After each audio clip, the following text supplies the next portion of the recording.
Well, the Urian Sacred Covenant just gave us every reason to annihilate them. We're in the process of gathering intelligence, but Sundrian ships are already being prepared for offensive operations as we speak. Hello, Legion. This is Hadrian. Thank you for being here. Let's play some more Stellaris Galactic Paragons in our High Dominion 2 series. So, Usha Karen and Ux Fury were going to be my systems, and then these guys came in and were like, nah, we want those.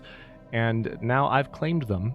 I already have 2 fleets built, and we have a bit of a resource shortage on account of how hard I've been pushing militarily, which is normal. But we are also in the process of adding a number of additional systems which will hopefully help us maintain control over our territory. I'm going to move the second Star Order to the border, so they're in position, and it looks like Pult, son of Thub, who is the governor on Syndar Prime, has leveled up. So we can improve his trader trait, or we can select one of 2 leader traits. Now, this is only if he becomes a leader. So if I pick one of these, they're not useful if he doesn't become a counselor. So I'm going to go with trader instead, and just we'll get some additional trade power from him on Syndar Prime. Blue lasers have been unlocked. Let's go ahead and research basic combat roles as well. And I will go ahead and give the order for all of my ships to upgrade as soon as possible. Now we have built 3 new stations.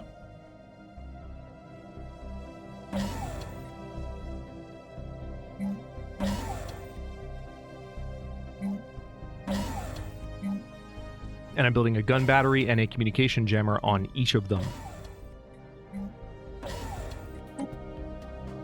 Still don't know much about the military capabilities of our neighbors, so we're going to find that out upgraded before too much longer. Construction complete.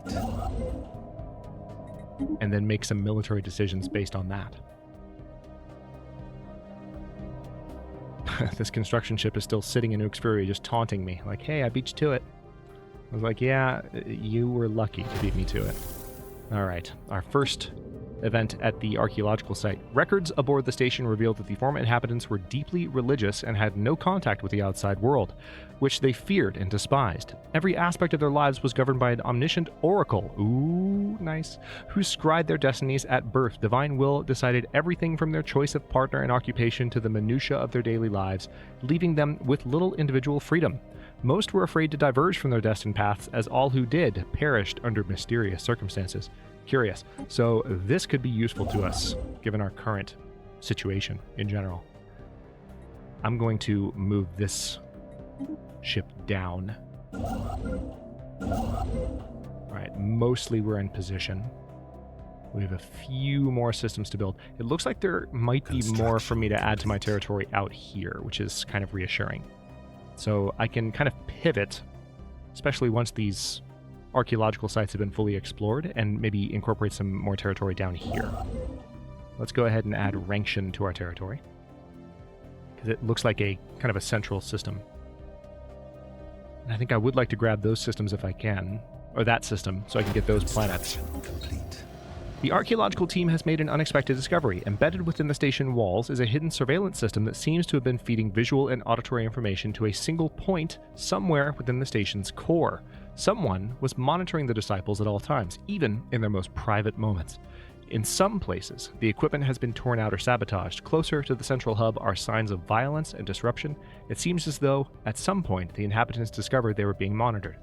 Curious. Okay, so Ferris mandates. Alright, this is interesting. We have no amenities.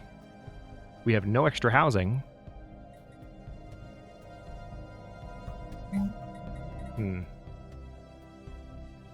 So this would provide more housing and more amenities if we added the luxury resources.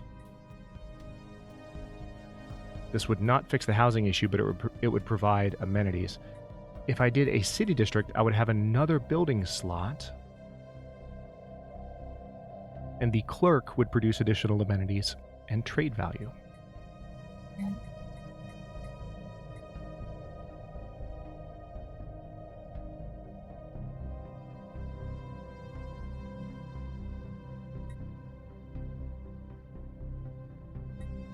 I also need to be mindful of the fact that I do have a shortage of consumer goods. So let's go ahead and get that fixed. Let's not lose sight of the fact that we do have a shortage of that most basic secondary resource.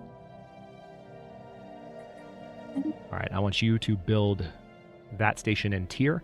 Those planets, especially after what just happened over here, are going to be very, very handy. And we still don't know anything about these guys. Seems like they're reasonably difficult to learn anything about. All right, let's build a starbase there. Ranction has been added to our territory. We're going to add those energy credits and minerals to our territory.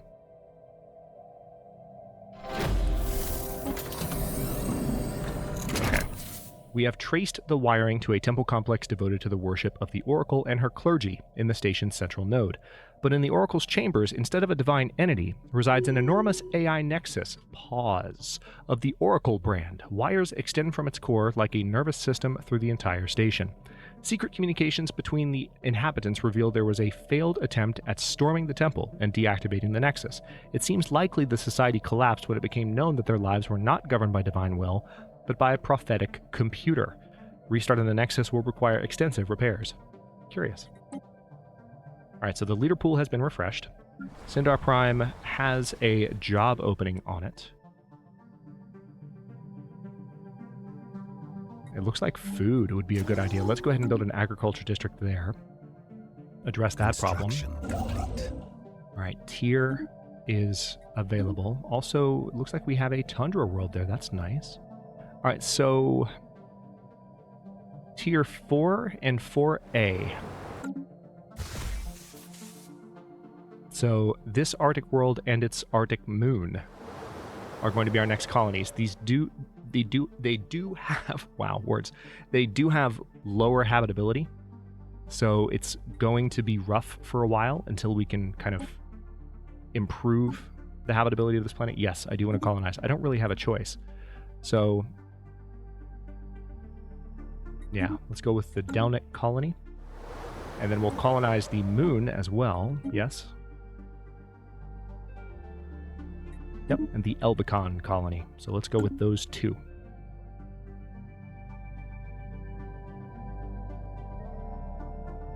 I think in the past I've tended very strongly to kind of only colonize planets that are green, and then like try to terraform planets up to green before I colonize them, just so I don't have to deal with the penalties.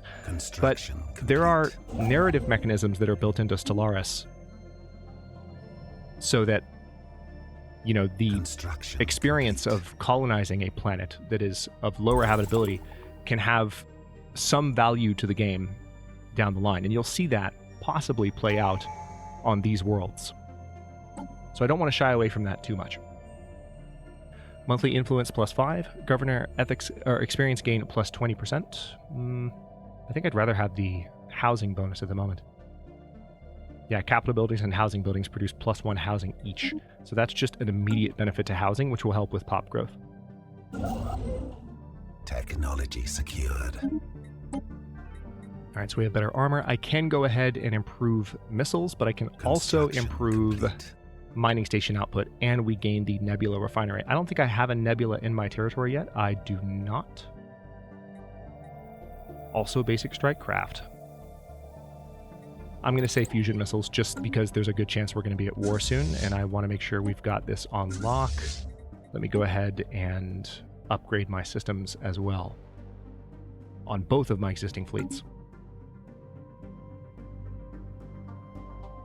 Star system charted. All right, nice. We have another archaeological site here. That's both good and bad.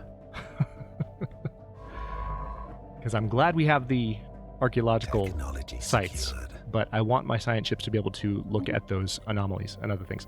All right, basic combat roles have been unlocked. So now, cold fusion reactor, probably a good idea to go ahead and knock that out. One nice thing about our situation is that because we haven't had that many colonies, we aren't that far above cap, and as a result, technologically, we're able to make a decent amount of progress. We still know nothing about their fleet power, their technology level, or their economy. Nothing at all. That's rough.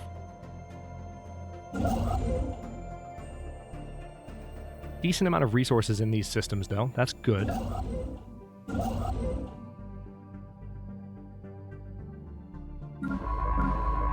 Construction complete. All right, so we have this science ship that's investigating the Regulus system here. Tons of minerals in Regulus. Upgraded. That's fantastic. Want to make sure the second Star Order gets fully upgraded. The first Star Order is upgrading, it looks like right now. Vessels upgraded. Nice. So they're actually quite strong at this point. They're at 1.1k. Why are they so much... I wonder why they're so much... Wait a minute. Hold on.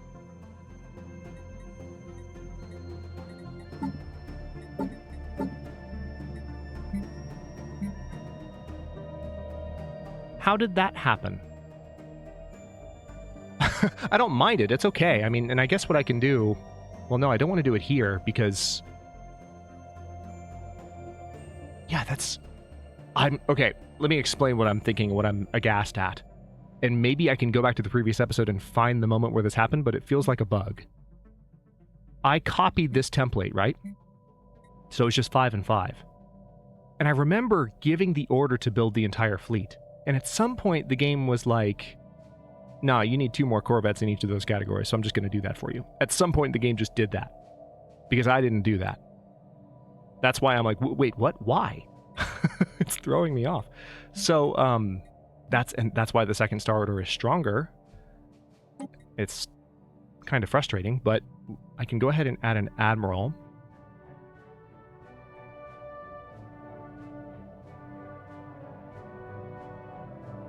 Baga, daughter of Tabi. Let's go ahead and hire her to lead the fleet. All right. The Enthras mandate has a clear opportunity for an additional job. I think, given the current amenities situation on this planet, it would be a good idea to go ahead and build holotheaters here. It will consume... well, yeah, see, that's the problem. I'm going to do civilian industries here as well, because I don't want to run into a situation where I have a shortage of consumer goods again. So let's actually build those up. Archaeological site event pending. Our engineers have restored the Oracle's nexus to an operative state, but not without first disabling its defensive system. Evidence suggests it may have been responsible not only for keeping the station's inhabitants alive, but also for killing them. It ran complex computational models that forecast their lives with an estimated accuracy of 75%, correcting divergences and incapacitating future troublemakers before they could disrupt divine order. It has indicated that it wishes to speak with us. Initiate communications.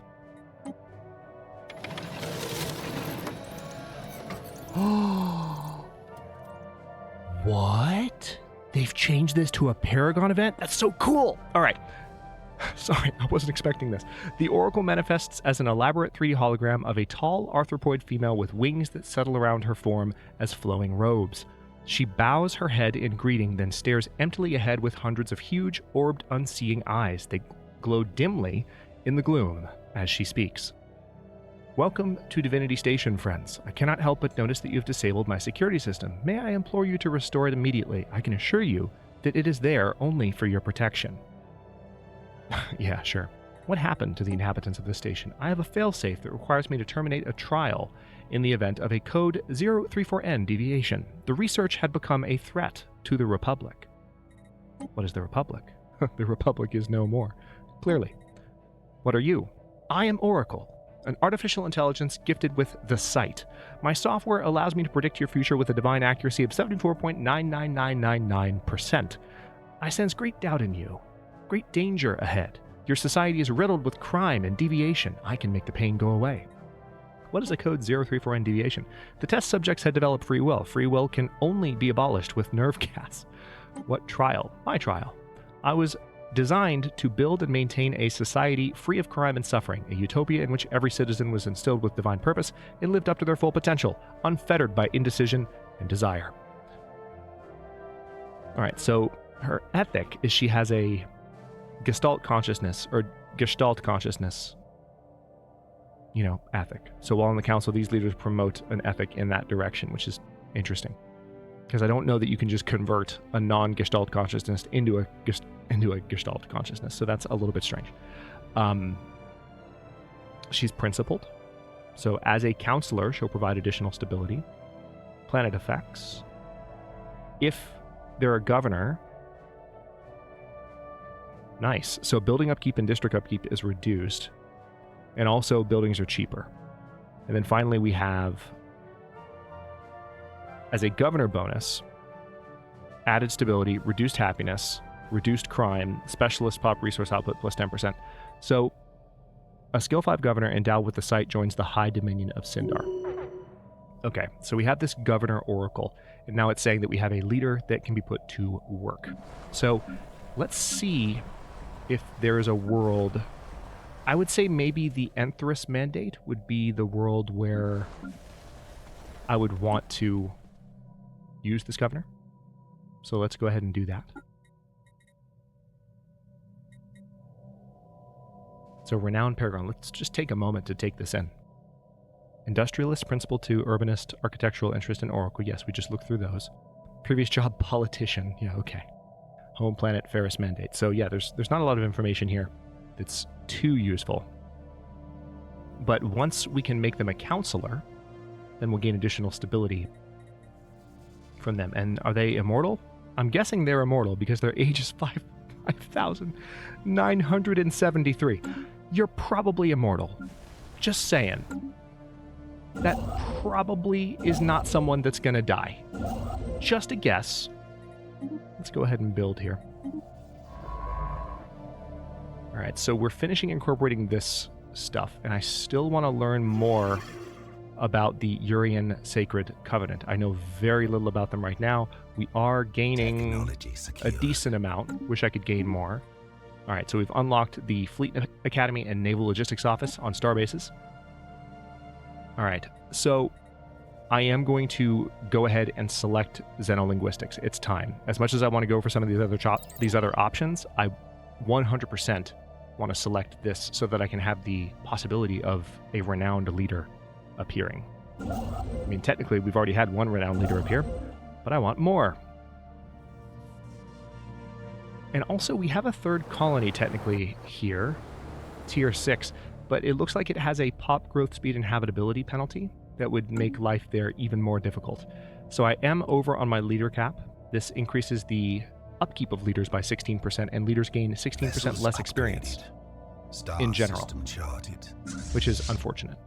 Let me go ahead and upgrade the first star order as fully as possible. All right, so Regulus has been fully explored. And I'm going to go ahead and give the order to incorporate Regulus once these stations are built.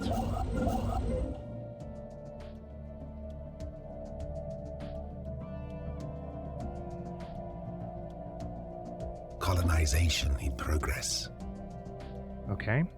The Delnet colony is underway, which means the other one should be on the way too. Yep, secured. It is. Good. All right, fusion missiles are available. Perfect. Let's go ahead and research the ion thruster. Basic ship technology, and let's give the order for all of my ships to be upgraded as well. Once again, do I know anything more? Aha! Their fleet power is inferior compared to ours. That's very good news. I might go ahead and capitalize on this. They do have a vessels upgraded. I see a colony ship in the area. That's unfortunate that their fleet power is inferior compared to ours.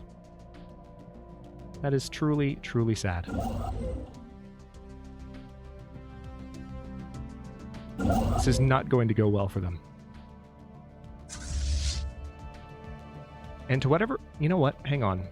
Let me also build another starport here in Mufrid. Alright, Syndar Prime does have a job opening, and I want to make sure that I pay attention to that. So let's do another agriculture district just to bolster our food. We were running into a food and consumer goods shortage at the beginning of the episode. Both resolved now, but I want to continue to push in that direction. Alright, so I'm going to select Colonial Viceroys, which will provide additional governor experience, gain, and more monthly influence. Okay, let me go ahead and incorporate that system into my territory, and I think that finally means that our science ship will start looking into these anomalies, which we gave the order at the end of the last episode to investigate them. Technology secured. exceptional individuals. We have proven beyond any doubt that the galaxy is filled with life. Apart from the dominant species and nations, there are many others who traverse the stars. From time to time, exceptional individuals may arise to shake the foundations of galactic power. Although their alien ways may be strange or even repellent, harnessing the talents of such renowned leaders may prove a boon to our cause. I love how they're sneaking that in because it knows you're playing. They know that some players, like me right now, are going to be playing as a xenophobe empire that by their very nature would not be as interested in this new awesome feature that the Galactic Paragons expansion has included. So they're like, oh, you might be a xenophobe, but maybe think about it. From now on, renowned leaders can contact us. Influence gained 48. Not bad. All right, so we've researched xenolinguistics, and I do want to go ahead and let's do ground defense planning just to do something smart from a defensive standpoint. I'm doing a lot of offensive planning right now. Let's take things both directions. Yeah, we definitely have a colony here, so what I'm going to have to do pretty soon, actually, let's do it now, because this is a good moment to use the new army builder. So if I go to the Sin station, and I select the army builder, there are 3 planets in the sector. Watch this. You know how typically what you'd have to do if you wanted to build an army? I haven't talked about this at all. I mentioned it in the intro to the series. This is my first chance to actually show you. Normally what you'd have to do if you really wanted to build armies quickly is you'd have to go to each planet and train a certain number of armies up until you had the combined number of troops that you wanted, right? Well, now I've just selected the central station in the Sin system. I think I can also do it with other, yeah. So you can do it at any station. So I've selected the central station where I want them to gather. Watch this.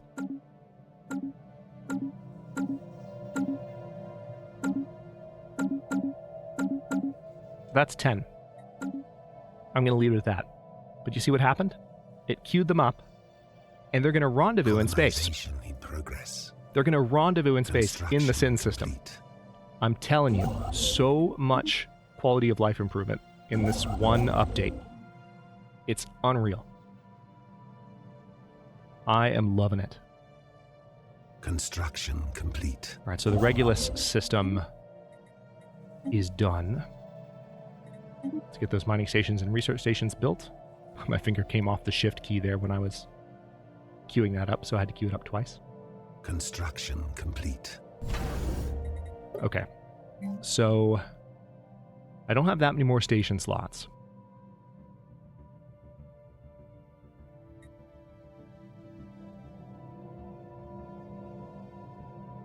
And I like the idea of having like a defensive station, So let's do a naval logistics office. I would really love to be able to upgrade my stations before this war kicks off. Construction complete. But I don't know if that's going to happen. All right, so their fleet power is inferior compared to ours.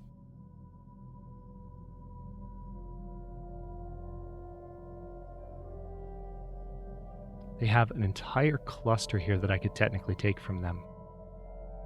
That's very tempting. We're still gathering intelligence on them.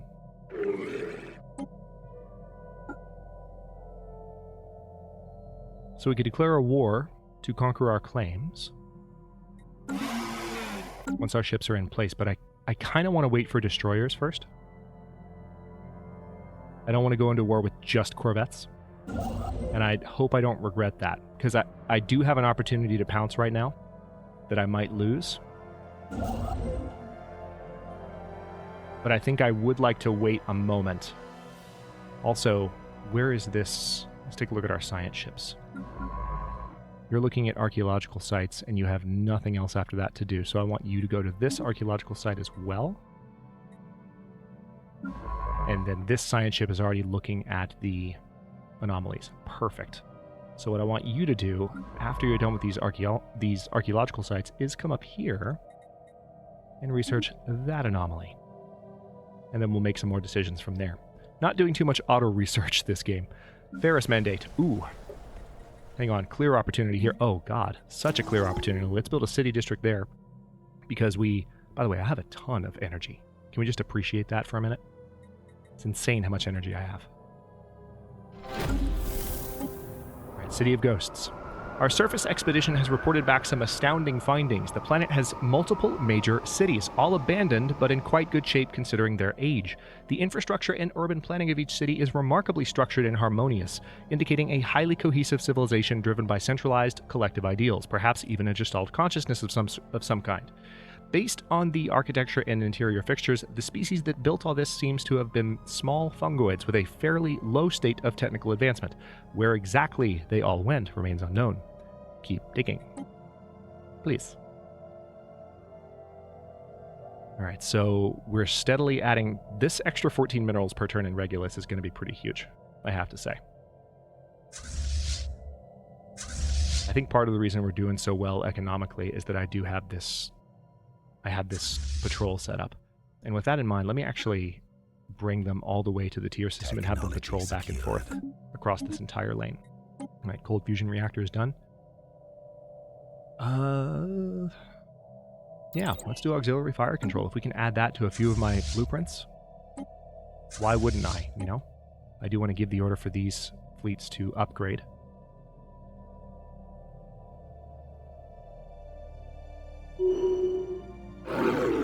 Their fleet power is still inferior compared to ours. Sphere of influence expanded. Okay. I'm noticing that I have a bit more naval capacity now, which was expected. And now we have a system out here in the frontier sector. So this is a great opportunity. Let's turn on the sector map. Let's edit the sector, shall we? So happy. Okay, so we can't do anything more than just make that one change, but there we go. I think for now I will just let that be the sector, but this entire cluster is going to be the sector. But yeah, we finally have control over sectors again. It's been a very, very, very long time, and I love it. So this is the Delnic Colony sector, and we're just going to call it... You know what? Let's call it Tier. It's the Tier sector. Same old, same old. Further studies of the lost civilization of Sugenia 3 have given rise to more questions than answers. The plain, sturdy structures are thousands of years old and all seem to have been constructed at roughly the same time, perhaps as brief as a single century. Similarly, any additions or renovations to the urban structure seem to be done planet-wide, at sudden, widely separated intervals. The oddly punctuated development of this society seems to show no appreciable change in population size. Keep digging. Oh, what's this? Event. Hi. Okay, the Baron is of imposing stature. Everything about him radiates rigid military discipline. His boots are spotless, his uniform neatly pressed, and his eyes are watchful and calculating. But beyond the strict facade, there is something else. His face is a map of grief. I come to offer my services as an admiral and tactician. Accept my pledge, and I will crush those who would do you harm. If you're an admiral, where is your fleet? To my shame, it is lost. We were orbiting a red star, making vital repairs when an enemy house ambushed us. They came from all directions.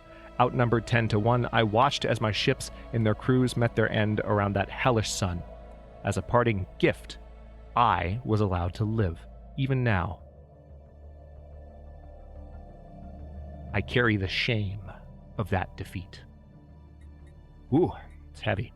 Why do you wish to join us? You understand that peace is a luxury bought by war. Should you not serve your noble house?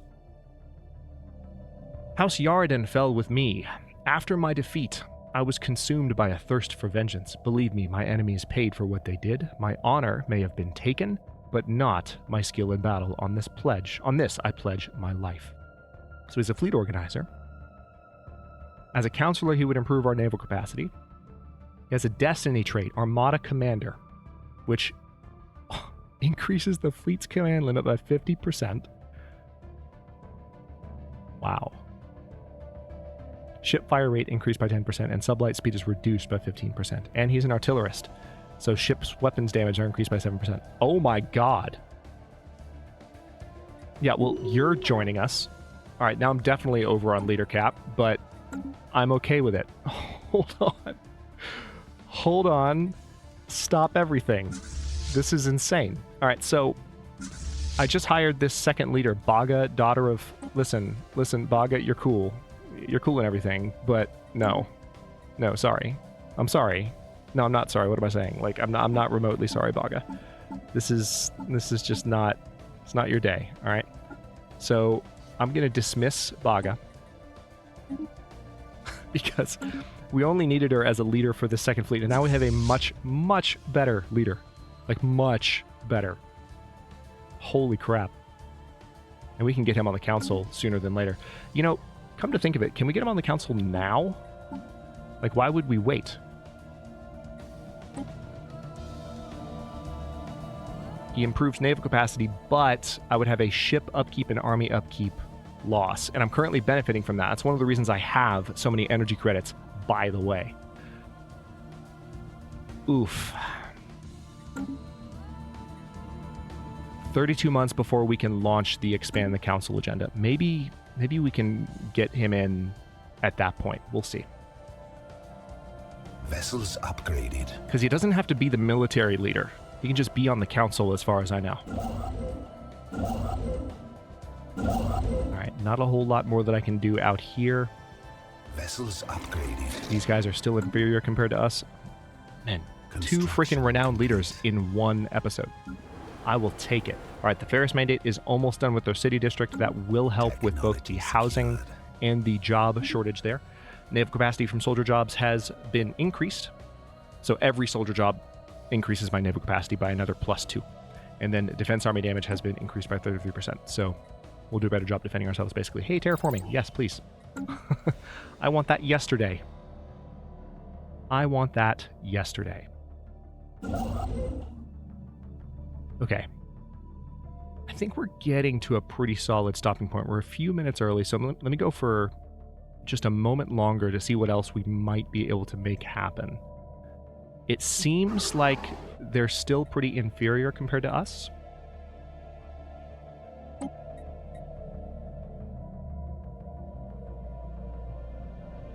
Alright, so they're xenophobic. That makes them much less likely. And they have a suspicious attitude.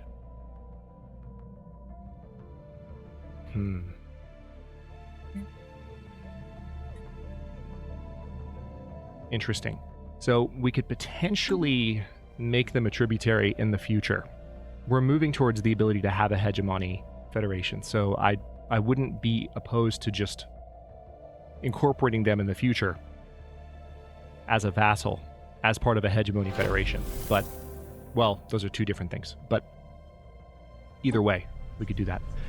Anyone home? A recent breakthrough shone some light on the vanished city builders of Shugenia 3. Apparently, the fungal species has a collective cycle of mass, death, and rebirth. They hatch en masse almost simultaneously across the whole planet and grow up as part of a linked hive mind collective. In the course of their hundreds of years long life cycle, they spread out and reclaim the cities built and abandoned by previous died-off generations. That is incredible. When nearing the next death rebirth event, they heed some species-wide biological clarion call. Through asexual reproduction, they give birth to a pod that is buried in the ground. The parent dies, and the body decays and fertilizes the ground around the pod. After a long dormant period, the pods hatch, and the cycle begins anew. Keep digging. 30 minor artifacts. Cool. Construction complete. Man, the narrative in Stellaris. I'm not even exaggerating. Like, I'm not even YouTubing right now. It's so good. It's so good. Alright, so we have 2 new colonies here. Again, our citizens are not going to be the happiest living there.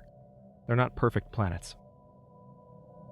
It looks like they are colonizing here, which they're going to regret. Technology secured. Alright, so we have the ion thruster available now. Ooh. I want all of these. Pause, game.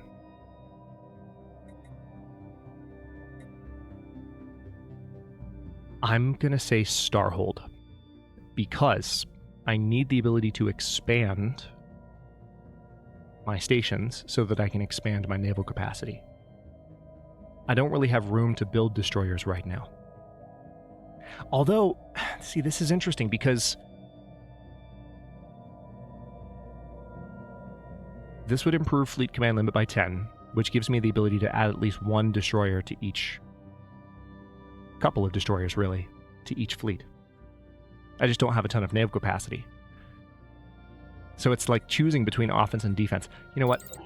I'm going to say offense. We're going to go all in on that. All right, the Enthras Mandate, or rather Enthras Mandate, the colony, is ready. Yeah, obviously, another city district there. That's the clear choice. Syndar Prime also has an opportunity. In this case, yeah, send there. Let's go ahead and build another city district on Syndar Prime so that we can have another building slot available. And now that we're about 35 minutes in, I think that's a pretty good stopping point. Let me... Oh, I totally forgot to have that... Oops. The first Star Order was supposed to be patrolling back and forth across this entire area. But one thing I can do very quickly is I can go ahead and give that order. There we go.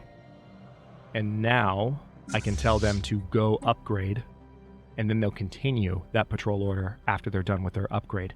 In the next one, we're going to continue working towards our destroyers and designing them, and then as soon as we have some built, we're just going to go ham on the Urian Sacred Covenant. Our goal will just be to take back these two systems and conquer the planets and probably take some slaves in the process, so that will be positive.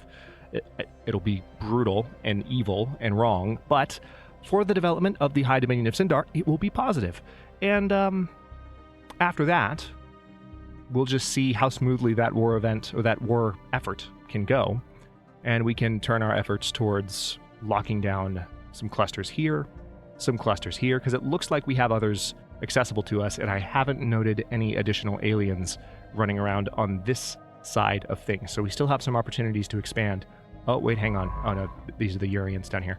So they're probably still just looking around or maybe even stuck here, and I'll just need to keep a close eye on them. We have some anomalies being researched as well, which will give access to more Cybrex events as the events of the series unfold. Thank you so much for watching. If you enjoyed this one, don't forget to like the video and subscribe to follow along. If it's not your first time or even your second, look for the join button to access unique emotes, badges, and other perks. New episodes are coming out every day at 3 p.m. U.S. Eastern Time, and comments are always welcome. Let me know what you think, and I will see you next time.